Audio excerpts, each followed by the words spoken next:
Ce n'est pas un hasard. Le Seigneur sait pour qui il s'est livré. Et il connaît ces gens avant même la fondation du monde. Et pourquoi? Parce que ces gens ont été élus avant la fondation du monde. Raison pour laquelle il s'est livré pour eux. Regardez, prenez votre Bible et regardez avec moi. Nous allons considérer deux textes. Nous allons considérer des textes, n'oubliez pas, notez et regardez parce que nous sommes dans Jean 3,16. Et nous allons comparer Jean 3,16 avec un autre texte. Ok? Jean 3,16 avec un autre texte. Nous allons comparer ces deux textes-là. Ok? Nous allons les comparer. Et en comparaison, vous allez vous-même retrouver la compréhension parfaite de ce texte biblique. Alors, prenons Jean 3,16 d'abord et prenons 1 Jean 2,15. Jean 3,16 et 1 Jean 2,15. Ok? Jean 3,16 et 1 Jean 2,15. Et nous allons comparer ces deux textes. Regardez dans votre Bible. Vous pouvez tenir les deux pages en même temps pendant que vous êtes dans Jean 3,16 et vous êtes aussi dans 1 Jean 2,15. Et nous allons comparer et vous-même, vous allez comprendre vous-même. Alors, dans 1 Jean 2, le verset 15. Nous venons de lire Jean 3,16 tout à l'heure pour vous, mais regardons 1 Jean 2,15. N'aimez point le monde, ni les choses qui sont dans le monde.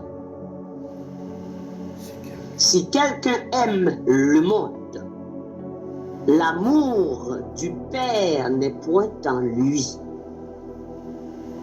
Je répète, n'aimez point le monde, ni les choses qui sont dans le monde. Si quelqu'un aime le monde, l'amour du Père n'est point en lui. Que comprenez-vous par ces textes? 1. N'aimez pas le monde. 2. Ni les choses qui sont dans le monde. C'est-à-dire,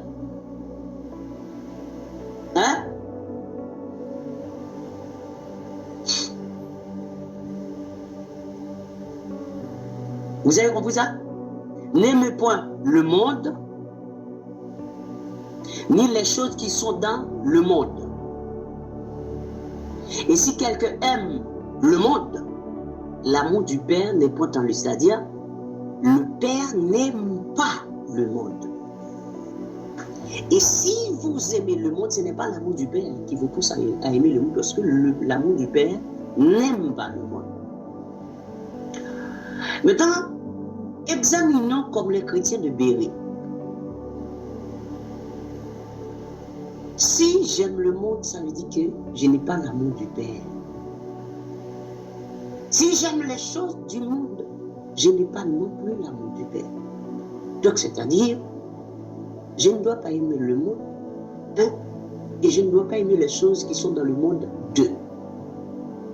Donc, si je n'aime pas le monde, ni les choses qui sont dans le monde, cela me dit que l'amour du Père est en moi. Mais on a dit que Dieu a tant aimé le monde. Et il a donné son Fils unique.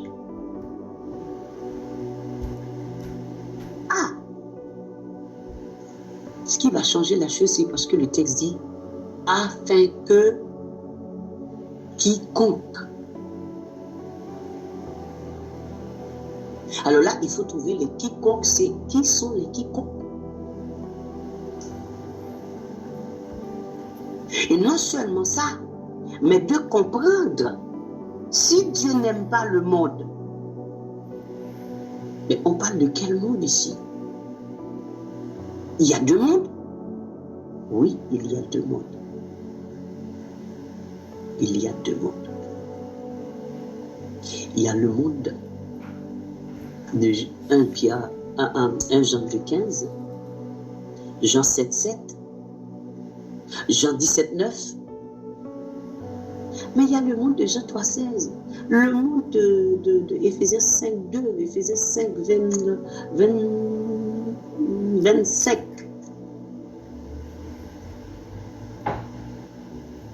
Donc, il faut tout simplement examiner ces textes pour comprendre les deux mondes-là. Quelle est la différence entre ces deux mondes-là?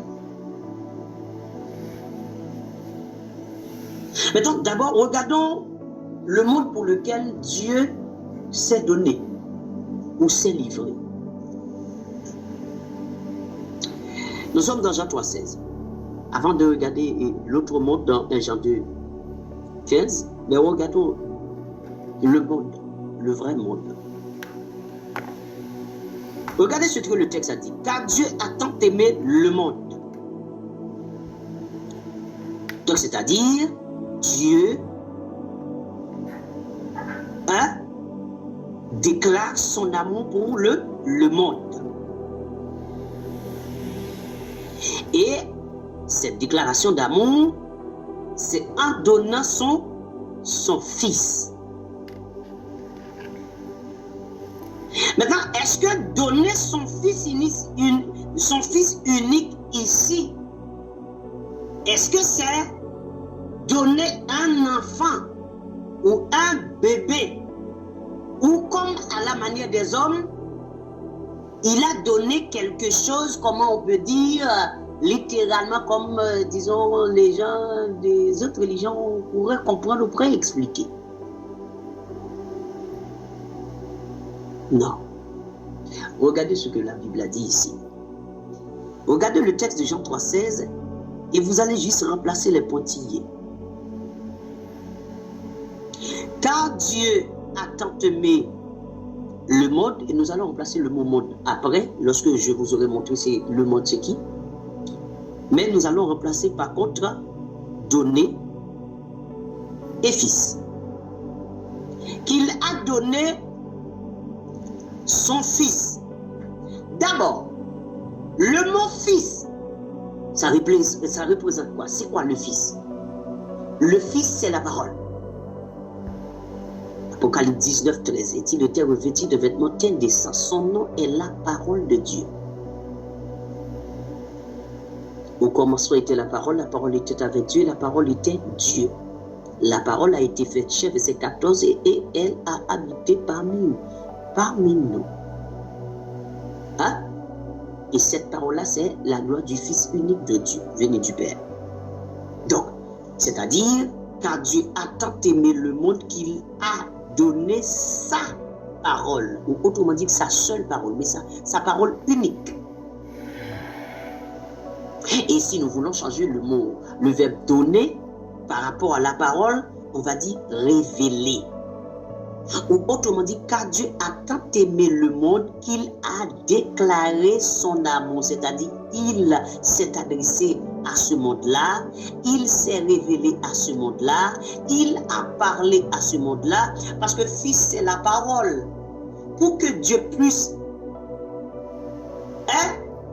prouver son amour, qu'est-ce qu'il a fait? Il s'est adressé à ce monde-là.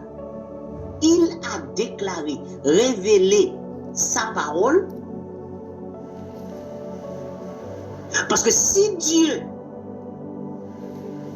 n'avait pas révélé sa parole, le monde ne saurait pas que Dieu l'avait tant aimé. Donc lorsque Dieu voulait exprimer son amour à ce monde-là, il s'est révélé. Il s'est adressé à ce monde-là en parlant. Autrement dit, il a parlé à ce monde-là, il a révélé sa parole à ce monde-là, c'est-à-dire son Fils, parce que le Fils c'est la parole. Quand Dieu parle, c'est le Fils quand Dieu parle. Parce que le Fils, comme je vous ai déjà expliqué le Fils, ce n'est pas comme